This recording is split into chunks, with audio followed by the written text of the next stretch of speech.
and I won't back down. Hey, baby, there ain't no easy way out. Hey everybody, thanks so much for joining us right here on The Right View. Tonight we're joined by the Daily Caller's Amber Duke, as well as editor-in-chief of the Post Millennial, Libby Emmons. Welcome, ladies. It was quite a weekend for the United States of America, quite a weekend for President Trump, quite a weekend of, I think, great news. I think the markets have been going nuts over everything that's happening. One of the most exciting things, I think, for a lot of us to see, although President Trump will probably never get the full credit he's due for this, is the release of the final American hostage by Hamas. This is Edan Alexander. I met his family, actually, in New York last year, and I know the suffering they've gone through. I can only imagine, Libby, if you had a child being held by a terrorist organization for over 500 days, finally knowing that he is going to be released, that you're going to be able to see him again. What a huge, huge moment for his family, for him, for our country, and hopefully that's maybe a note to what we can expect in the future with this whole Israel-Hamas situation. Yeah, I sure hope so. I heard that his mom was on her way this morning to Israel to see him. He's currently in Israeli custody, and I said a little prayer for her and for their family. I cannot even imagine the kind of relief that she must be feeling. I was imagining, how I would feel, and wanting to just hold your son in that moment. I mean, it's really overwhelming. I do hope that this is more of what's to come. I think it's absolutely insane for Hamas to be holding hostages at this point and still complaining about any treatment that they're getting in light of that complete war crime that they've got going on. And I am hopeful about Trump's trip to the Middle East this week, that we can see more of this. Yeah, it's so interesting, Amber, the timing of everything. And, what's amazing is that if you go back to the campaign trail for President Trump, the things we're seeing happen, specifically the release of hostages, like Edan, I think this is, promises made, promises kept was sort of the slogan when he first got in office, during his first term in office. It's so amazing to see these things happen now. And I mean, literally, you had lives depending on it. And here we are to see this happen. I could not be happier to hear this news. I think, Laura, that the hostage negotiations and releases under both the first and second term of the Trump administration have been one of the underrated accomplishments of this president. I mean, in the first term, we saw Otto Warmbier come home from North Korea, obviously a tragic outcome there, but his family got to see him one last time before his tragic passing. There was Pastor Andrew Brunson from Turkey. And in this administration, we've seen the ballerina come home from Russia, and now this last American hostage being held by Hamas.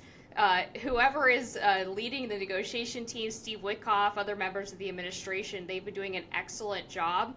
And it provides great comfort to Americans to know that, God forbid, if you travel abroad and something unjust happens to you, that Trump is going to fight for your safe return home.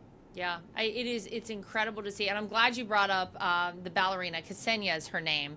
And I actually got to meet her last week, the day that she got to shake the president's hand and say thank you to him for sealing her release and her, return to the United States. It's so emotional for these people. And Amber, I'm glad you brought up Steve Witkoff. I'm going to have to give him a shout out. He has been absolutely incredible in all of his negotiations on behalf of so many hostages that we've seen across the world return to the United States. And by the way, Libby, the thing that I continue to go back to is we didn't have to do anything to get them. Think back to Joe Biden and what he was giving up to try and negotiate the release of hostages.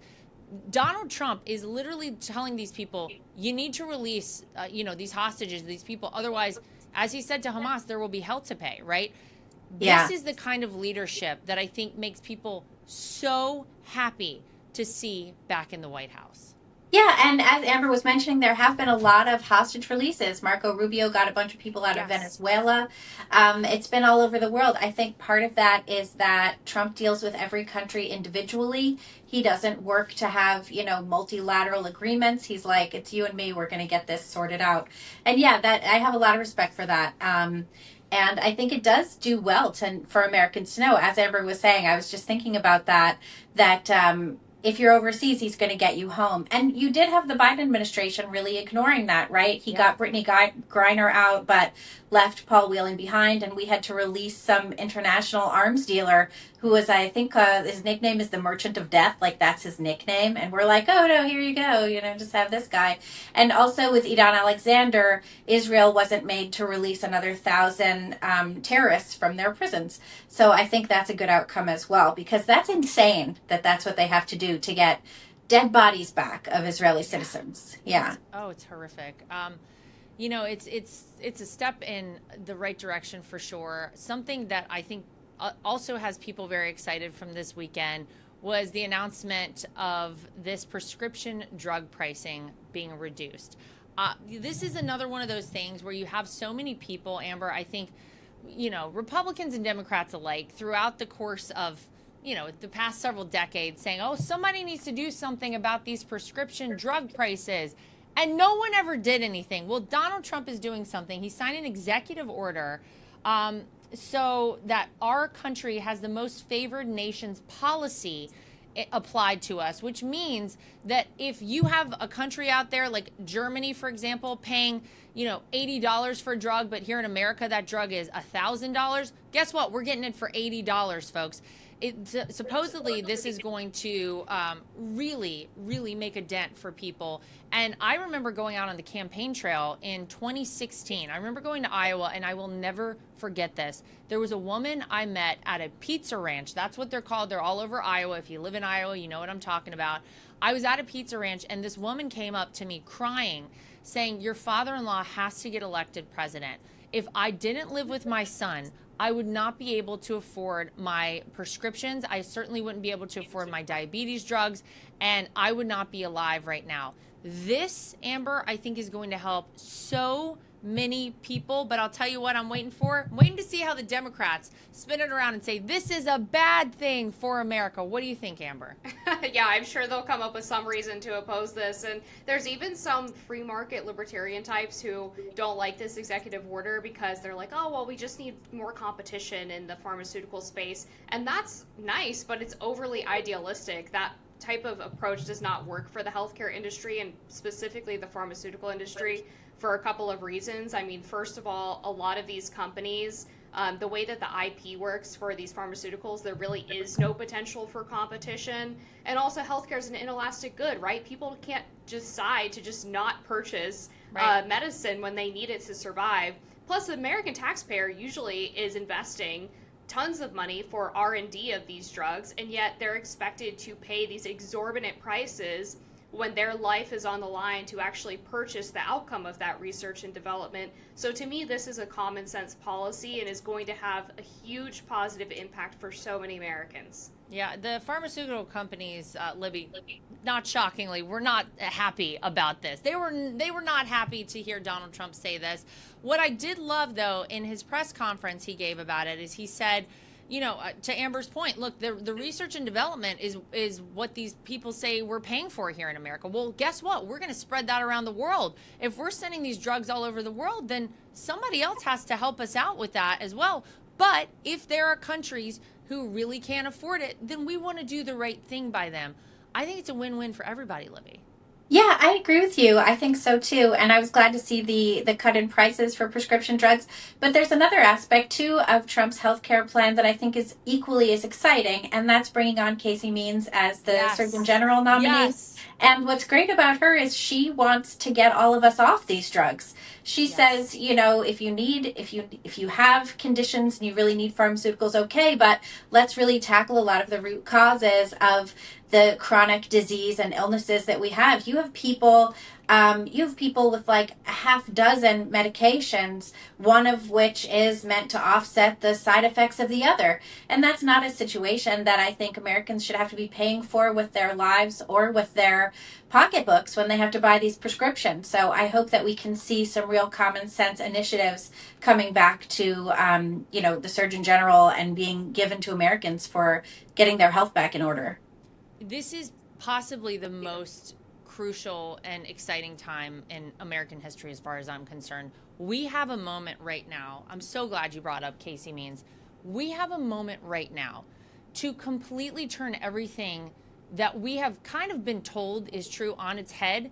We've been told that if you get sick, you have to take a drug. Well, the truth is, maybe that's not the case. Maybe you ought to look deeper at what's causing you to be sick. And that, Libby, is exactly what Casey Means wants to do. If you haven't heard her kind of go through, there was a video I saw of her last week, absolutely amazing, where she says, I didn't learn this in medical school. I didn't learn, and she goes through this whole list of things that will blow your mind. Anyone out there who is pushing back on this sort of transparency, this sort of viewpoint in terms of our overall healthcare system. It's not even healthcare right now. You have to call it sick care system. That's where we are in America. We want to get back to healthcare. We want to have a healthy society.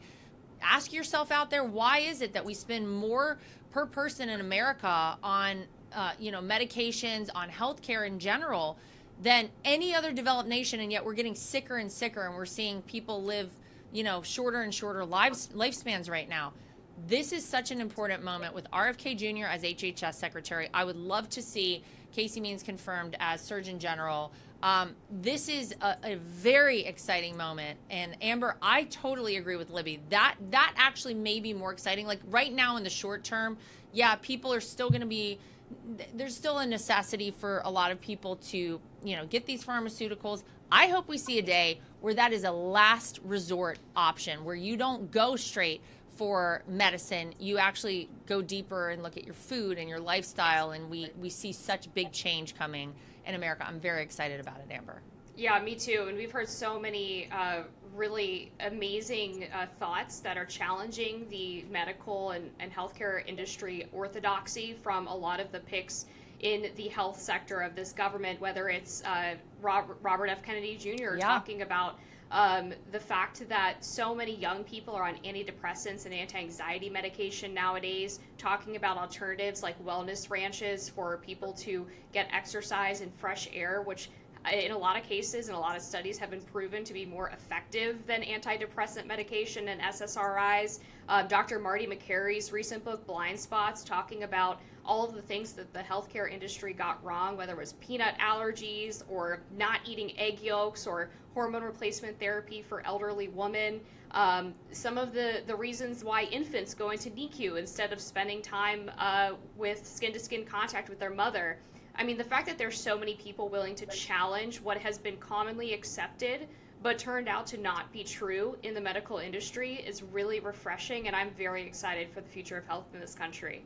I think it was Casey Means I saw in a video, maybe it was over the weekend, talking about how from the time you were literally born in America, we start pumping you with pharmaceuticals. If you have had a child in the United States, you will know what I'm talking about. When your baby is born, they immediately smear this goo in the baby's eyes, and then they give the baby apparently a hepatitis B shot. I didn't know what even the shot was. This is what happens. It's just like, oh, this just happens, and you don't question it, Libby. Like, we just take it at face value, and like, that's what we do.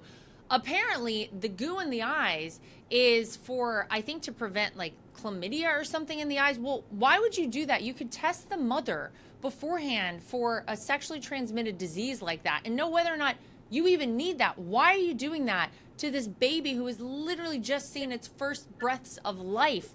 And then the hepatitis B thing. There's so many things that we don't even think about, I guess, is my point. And it's about time we had someone question these things. It's about time we had someone say honestly, well, hey, you had a baby. Didn't you wonder what was going on? And the truth is, I did, but I'm embarrassed to say, Libby, I didn't even question it. This is such an amazing moment, though, right now, because we are seeing people talk about it. We are seeing people question it. And I'm very hopeful that our future is bright now, that we are going to be a healthier society overall in the long run because of what's happening right now in America. Yeah, I agree with you. And when I had my son, also, you don't question anything in part because you've just gone through probably the most traumatizing thing That in is your life. correct as well. The most like physically traumatizing. I don't mean Yes. emotionally, but like that too. And you don't know what's going on. They don't tell you. I mean, I remember being in the hospital after my son was born and demanding my baby. And they were like, oh, we need to do this and this. And I was like, no, no, it's my child. Like, give me my child. Like, I freaked out. You know, I thought they were going to arrest me. It was terrible. It's terrifying. You know, not really. They weren't really, but it was terrible. I was like, Yeah. I was so angry, you know, about just give me the child, whatever. But it's crazy. And that's why you don't question it. You're just like, what do I need to do to get out of this hospital with my child and both of us intact? Like, what do I need to do here? But the Trump administration, a lot of what we see here is about advocating for the American people. That's what so many of the people that have been brought on are doing. Look at Harmeet Dillon. You know, she's like, no, we're not going to do racial equity plans in plea deals in Minnesota. We're just not doing that. You know, Tulsi Gabbard, Kash Patel, all of these people are really advocating for Americans. And we had 4 years of hearing Biden say repeatedly from the bottom up and the middle out. And you just knew the whole time it was really just a squash from the top down. And that's what we were seeing. So I really appreciate a lot of these initiatives. And I think that a lot of Americans do too. You know, a lot of people are waiting to see how it all pans out, but really having a lot of faith and hope that it's going to be the right thing for working class Americans. And how long has it been since working class Americans really got top billing? We even saw Bernie Sanders coming out saying the Democrats abandoned the working class. And obviously they did, or we wouldn't have Trump in the White House right now. You know, that's the truth. That's what was needed, and Trump came in to fill the spot that was needed. In today's world, protecting yourself and your family has never been more important. But we know sometimes a firearm isn't the right answer. That's why I'm proud to introduce you to the new Byrna Compact Launcher, or CL. This is the world's smallest and most powerful, less lethal self-defense tool. Look at this. It's about the size of a smartphone. But I'll tell you what, don't let its small size fool you. Firing at 400 feet per second, the CL packs enough punch to stop a threat right in their tracks without the life-altering consequences of deadly force. Here's something else I love. Over 80% of Byrna's components are proudly made right here in the USA. And every launcher is hand-assembled in Fort Wayne, Indiana. Protect what matters most, safely, legally, and with confidence. Visit Byrna.com today to learn more about the compact launcher. Byrna, the alternative to deadly force. That's BYRNA. Visit Byrna.com to learn more. MyPillow is excited to announce that they are extending the mega sale on overstock clearance and brand new products. This is your chance to grab incredible deals on some of MyPillow's most popular and newly released items. You can save $40 on the new spring MyPillow bed sheets, available in any size and any color. These luxurious sheets are designed for maximum comfort and breathability, perfect for a great night's sleep. You can also save 30% on the brand new My Crosses, inspired by the one Mike has worn every day for over 20 years. These beautifully crafted crosses come in both men's and women's designs and are proudly made in the USA. Or get the 6-piece bath or kitchen towel set for just $39.98. Initial quantities are extremely limited, so don't wait. And don't forget about the best-selling standard MyPillow, now just $17.98. Plus, orders over $75 ship for free. Go to MyPillow.com and use promo code Trump or call 800-624-3945 to order now. We need a lot of it. It's also amazing. And I could talk about like the Maha stuff all day. I could just go on and on and on. But there's also great news when it comes to trade. We have had promising talks with China. Apparently there's going to be a deal.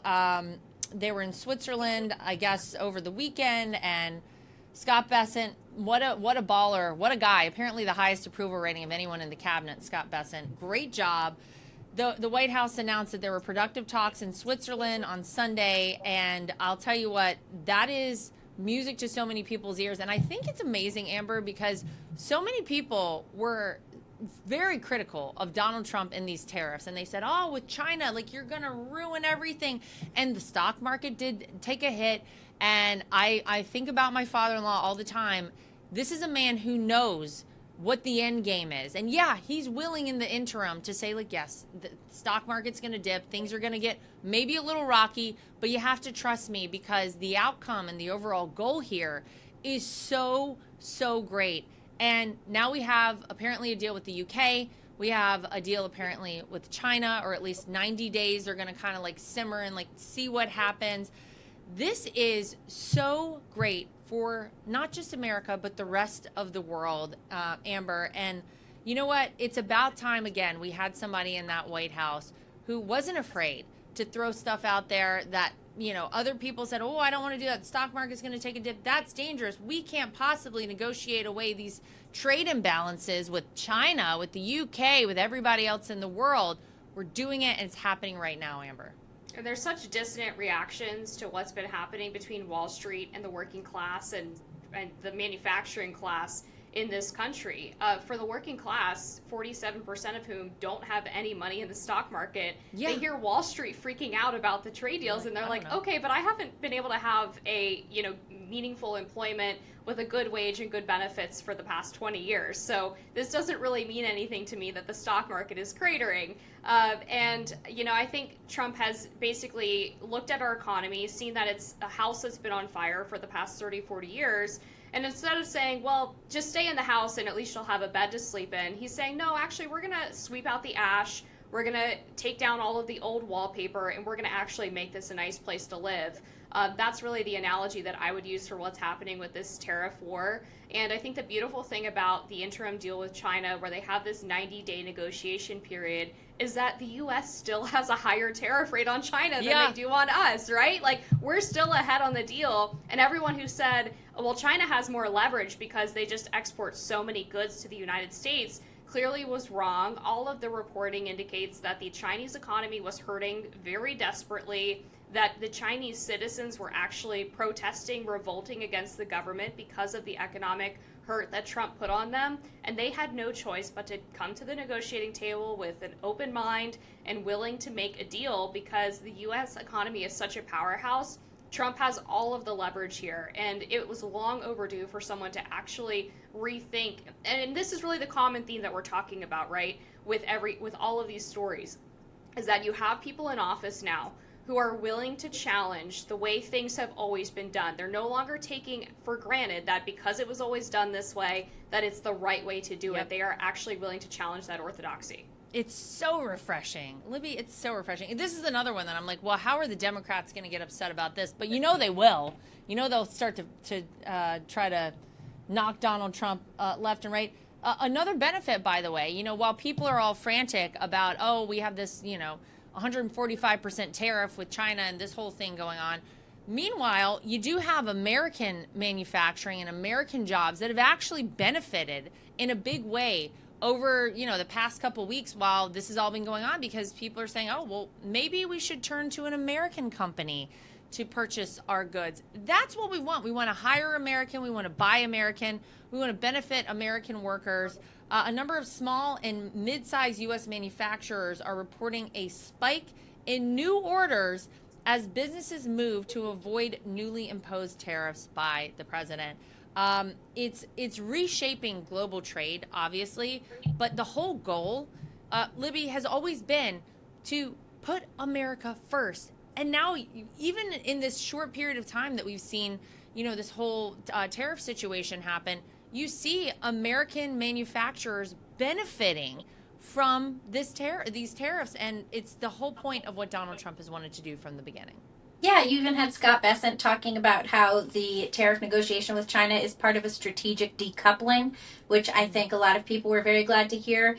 And also, all of this talk about Made in America, bringing jobs back to America, it reminds Americans to buy American, right? I mean, when you go online and you're looking at stuff, you look to buy something that you need for your house. You look to buy something that's in your price range, but you also look to buy something now that's made in America, which is like it was in the old days when you're insisting that I want something that's homemade.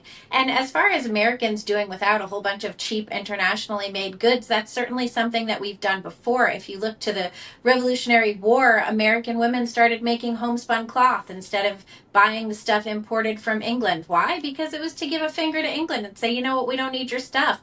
Americans made their own dolls. We don't need to buy a bunch of crap from Mattel. We can make our stuff here at home. And I think that there's certainly some pride in that. I know recently when I was online and I needed to buy some stuff, I was like, no, I'm not getting any of this stuff. I'm going to pay a little more to buy something from this, company that's making it in Minnesota instead. So I think it gives us all permission to be a little more patriotic in all aspects of our, like food chain here. And it's something too that the Democrats are so good at boycotting and saying, no, we're not going to do that because we don't like your practices. And now we have a good reason to say that too. No, we don't want that. We want made in America. We do. It makes me feel good. I notice that whenever I'm ordering something online or wherever I am, if it is made in the USA, if I know that American workers have made this, it makes me feel good to buy it. And I think a lot of people feel that way. I have a fitness clothing line and I insisted that everything be made in America because that's what we're trying to do. That's the overall goal with all of this here. I love it all. I'll tell you who had a bad week last week, though. We were talking about Donald Trump's great week. Joe Biden did not have a good week. He kind of poked his head up for a little air, Amber. I feel like for really the first major time. He did some media last week. Didn't go really well for old Joe. And a lot of Democrats are very upset about him coming back and resurfacing a little bit. He was on The View, of course, because where else would Joe Biden and Jill Biden go but the cushy little set there on The View where they're not going to give him any tough questions. Alyssa Farrow apparently asked Joe Biden about reports. There are all these books coming out saying, oh, here's how this cognitive decline happened, and here's what went wrong in the final year of Joe Biden's presidency. And Joe Biden's response, I thought if you watched it, it's rather upsetting because you can tell he just fully loses his train of thought. He says, they are wrong. There's nothing to sustain that, number one. Number two, think of what we left with.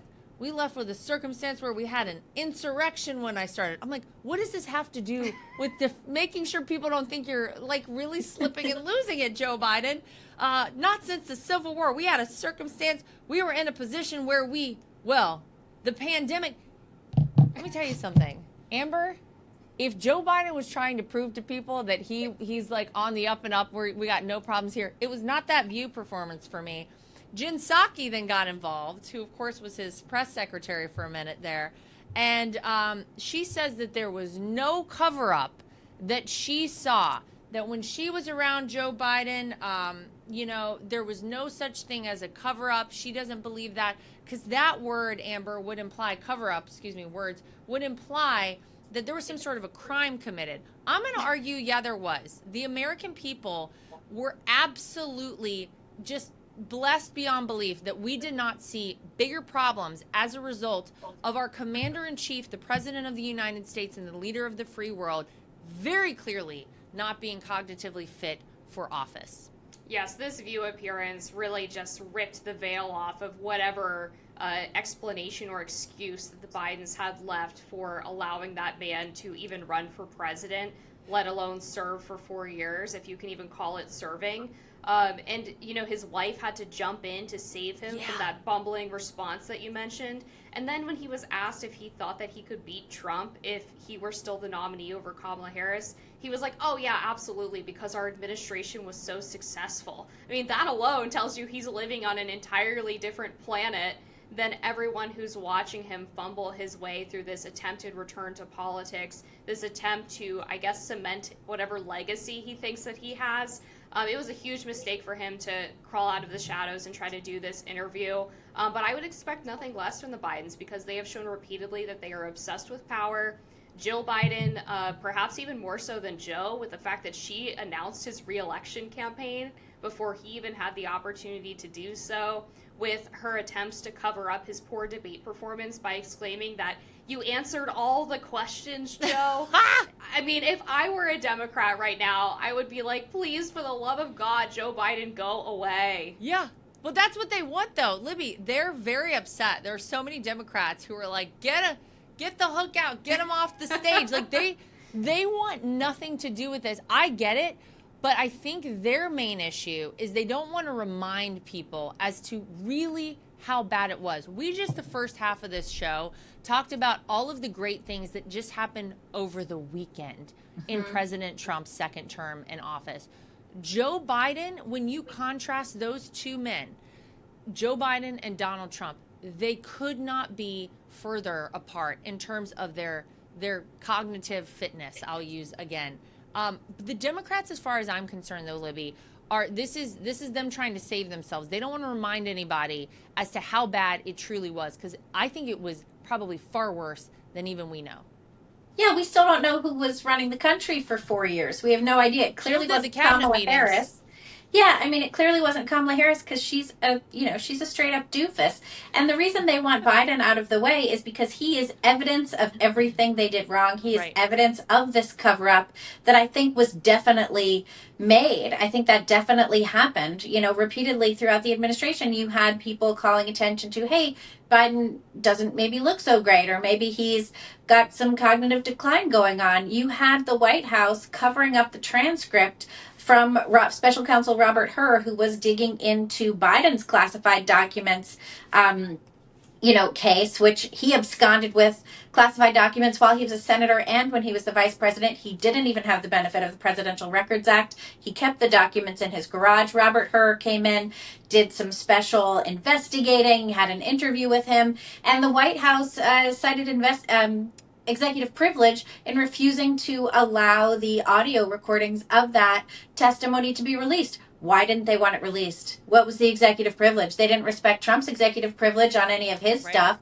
but suddenly their executive privilege all over that testimony. It made absolutely no sense unless they had something to hide, which of course they did. And Joe Biden's appearance on The View is evidence of what they had to hide. Yeah, the recording you're talking about is the one where he was deemed to be this kind of like feeble old man and like wouldn't hurt a fly type of thing. And that's the one where like, I'd like to hear that. I'd like to hear what's going on there.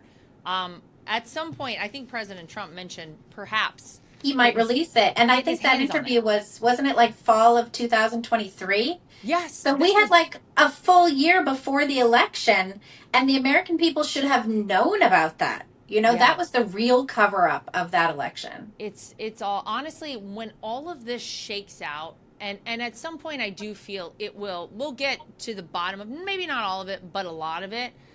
We know everybody's out there who is throwing a book around and trying to tell you, oh, we knew when, and we were trying to, no.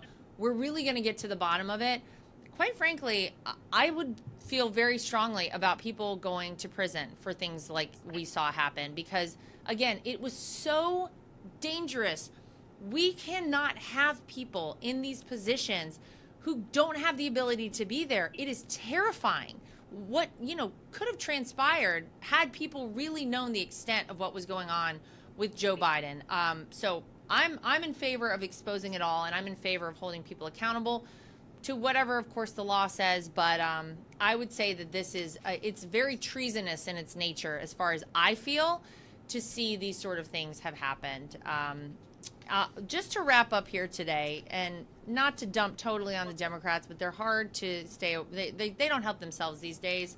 Amber, if you want a great campaign idea, if you're running, let's say, for the United States Senate in states like Georgia and Michigan, two states that Donald Trump won in 2024, I'm going to say that if you're in a toss-up Senate seat type situation, maybe you don't want to co-sponsor legislation that would keep men in women's sports and eliminate female-only spaces. Well, that's exactly what's going on with Senator John Ossoff from Georgia and Representative Haley Stevens from Michigan. They have this genius idea, I guess, This is what they're going to run on. This is their campaign ad. Nearly 70% of Democrats, by the way, or people who say they lean Democrat, oppose biological males participating in women's sports. And that's according to a New York Times survey. So, Amber, what advice would you give Ossoff and Stevens right now if you were part of their campaign?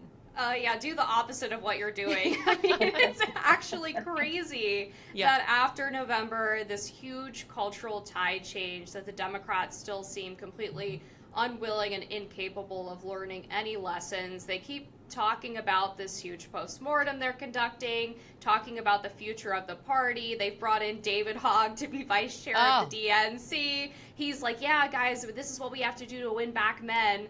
Clearly, none of that is really making its way through the party right now. I mean, you had Chris Murphy talk about this exact issue, the men and women's sports issue, and he was asked by Ross Douthat at New York Times, well, how would you feel if you had a daughter who was competing in sports and she had to compete against a man? And his response was, well, I don't have a daughter. I mean, that's really as far that they're able to go in terms of logical thinking, is because it doesn't affect them personally. They couldn't possibly understand why Americans have a problem with it. And that seems to be a broad theme for the Democratic Party. It's just a complete disconnect between the wishes and feelings of the average American. I'm not sure how they are going to be able to get around that because it's so entrenched in just their party DNA. Yeah, they keep going against the majority of Americans on so many of these issues, Libby. You go over to Salt Lake City, and they have a similarly kind of crazy thing going on there. The Salt Lake City Council unanimously passed an ordinance last week to make several versions of the LGBTQ pride flags official city flags. This vote was in response to a new Utah law that prohibits such flags from being displayed in government-sanctioned spaces. And it's interesting to me because the mayor says the goal, Libby, is not to cause any division. If you feel like this is upsetting, it's not to cause any division. This is just to bring people together, Libby. Yeah, I think that we are all pretty clear that pride is not inclusive. Pride is exclusive. It's to keep people out, and it's to create a tribe of certain people who feel like they're in, and it's to indoctrinate kids into all kinds of crazy stuff like kink and trans and whatever else have you. Yeah, I think this is absolutely a complete waste of government time, and all the constituents in Salt Lake City should be absolutely ashamed that this is what their representatives are spending time doing. No one has time for this kind of symbology anymore, and it's not necessary. Everyone can put up their own flags at their own home, and there should absolutely be no flags at government buildings that are not the official ones of the state or the country. There's no point in it, right? I mean, the only point is to say, we are anti-free speech and we are anti-reality. Yeah, they can't help themselves. That's really what it's boiling down to for the Democrats. They can't help themselves. They know that so many of these things are in the wrong direction for the majority of Americans, that people are like, you're worried about flags on a government building? How about my life? How about the safety of my family? How about a job? That's what we want you to focus on. This is isn't it Washington State where they're trying to come up with a new state flag because they don't want to have George Washington associated with it? The whole thing is just nuts to me. But you know what? I keep thinking they're going to come to a point. Amber, you said post-mortem. Where is that? When are they going to get to that? That they're going to say, you know what, guys? We're going to have the midterms coming up in 2026. We got to get it together. We got to rein it in and really get back to things the American people care about. This is what they're doing, though. So I'm just going to wish them the best and say good luck to them because I think they'll need a lot of it. Libby and Amber, you guys are awesome. Thanks so much for joining us and giving us your thoughts today. To everybody at home, as always, make sure you like, subscribe, share, and follow. And we'll see you back here next time for more of The Right View. And I won't back down. Hey, baby, there ain't no easy way out. Nothing is worse than being on a phone call that drops. Nothing is worse than trying to text someone and you can't reach them because your phone is out of service range. And nothing is worse than supporting these major corporations and companies who don't support us. That is why I love Patriot Mobile. They are America's only Christian conservative wireless network. They use every cell tower out there available to all networks so that they have the greatest 4G and 5G coverage nationwide, and they support the causes that are important to us as conservatives. If you go today to patriotmobile.com/Lara Trump and use the promo code Trump, you will get free activation today. Again, that is patriotmobile.com/Lara Trump. The promo code is Trump for free activation so that you can get a great cell plan and feel good about doing it.